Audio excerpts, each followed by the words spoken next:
stands as a common thread to many religious traditions. Prayers can be private, corporate, or offered by proxy.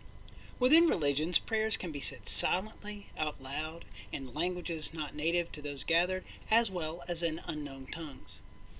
Prayer works as an important element, be it audible or not, in profane or sacred spaces, to connect human beings to one another and to the divine.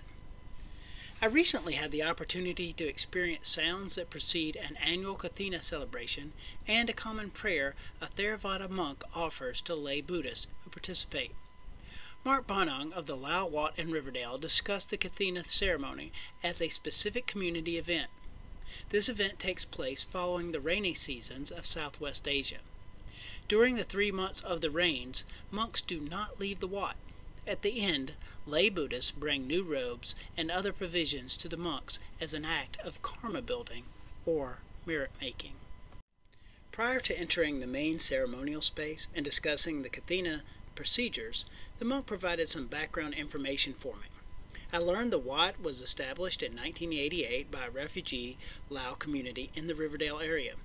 The lay people and the monks set up the Wat in order to maintain the Lao Theravada Buddhist tradition.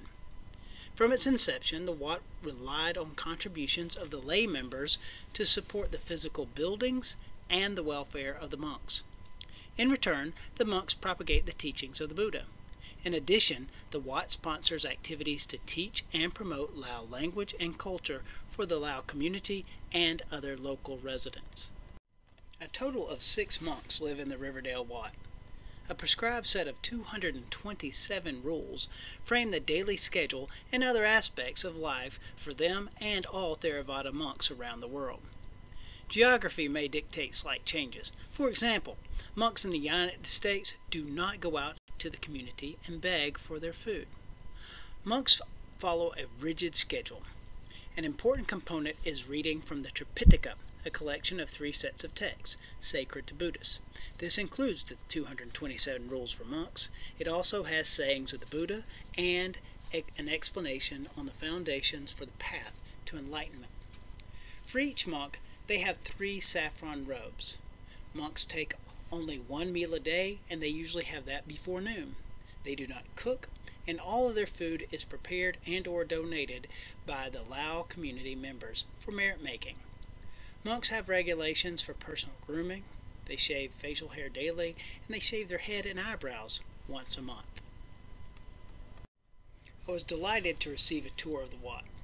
The monk pointed out where he and the others begin their day with silent prayer and meditation. Once in the main ceremonial room, he explained that the ringing of the gong and the bells assist in approaching the ceremony in a meditative state. Here, sound goes beyond the cognitive experience for listeners.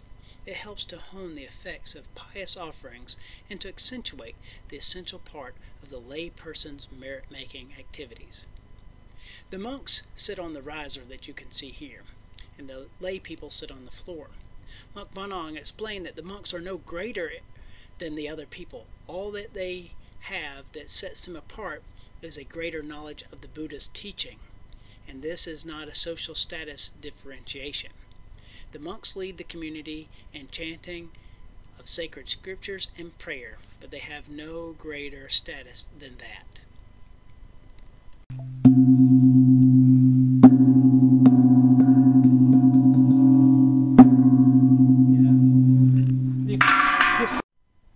In the Kathina ceremony, monks ritually line up with their alms bowls to receive offerings from the community.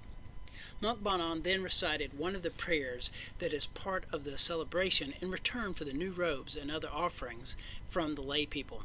I've included that in the following slide. After that, I have also included a video clip from a Kathina ceremony at a Thai Wat in Decatur from November of 2012. That's blessing or the respect to the Buddha? Either one. Okay, I can give you both. Okay, I'll let you know. Any, you can start the record. All right. Any ceremony, we do the respecting chanting first. So I start now. Namo tassa bhagavato arahato samma sambuddhassa. นะโมตัสสะภะคะวะโตอะระหะโตสัมมาสัมพุทธัสสะนะโมตัสสะภะคะวะโตอะระหะโตสัมมาสัมพุทธัสสะ I repeat it 3 times. Now I'm gonna start doing the blessing for congregation. Okay. ยะถาวริวหาปุราปริปุเรนติสักรังเอวเมวะอิโตทินังเปตนังอุปกัมปติอิจิตังปาทิตังตุมหังคิภเมวะสมิตสตุสัพเพปุเรนตุสากปะจันโทปนรสโสยะธามณิโสติรสโสยะธาสัพพิติโยวิวัตสันตุสัพโรโควินัสสันตุมาเตภรวะตวันตรโยสุขีธิคาโยโกภวะอภิวาธนาสิริสนิจังวุฒาปัญจญิโนจัตตารโอธรรมาวัฏทันติอายุวันโนสุขังพลังภวตุสัพพมังคลังลักขันตุสัพพเทวตาสัพพพุทธานุภาเวนะสัทธาโสธิภวันตุเตภวตุสัพพมังคลังลักขันตุสัพพเทวตาสัพพธรรมานุภาเวนะสัทธาโสธิภวันตุเตภวตุสัพพมังคลังลักขันตุสัพพเทวตาสัพพสังฆานุภาเวนะทาโสธิภวันตุเต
Monk Bonong mentioned that he takes English classes at Georgia Perimeter College. I asked if he planned to complete a degree. He said, "My goal is to share the teachings of the Buddha in my language and in English. If anyone can take any piece from Buddhism, it will be good."